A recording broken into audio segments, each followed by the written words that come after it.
Azərbaycanın 2010-cu il üçün tərtib edilmiş cinsi yaş piramidasına əsasən həqiqi hərbi xidmətə çağırıcıların toplanması problemi neçənci illərə təsadüf etmişdi?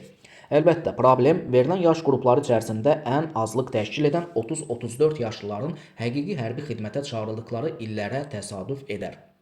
Həqiqi hərbi xidmətə 18 yaşda çağırıldığı nəzərə alsaq, 30 yaşlı 18 çıxırsınız, 12 il əvvəl hərbi xidmətə çağırılıb, 34 yaşlı isə 16 il əvvəl həqiqi hərbi xidmətə çağırılmışdı. Piramida 2010-cu ilə aiddir. 12 il əvvələ getsək, 2010-dan 12 çıxırsınız, bərabərdir 1998. Və müvafiq olaraq 2010-dan 16 çıxırsınız, bərabərdir 1994. Deməli, 1994 və 98-ci illərdə həqiqi hərbi xidmətə çağırışçıların toplanması problemi baş vermişdi. Doğru cavab B bəndi idi.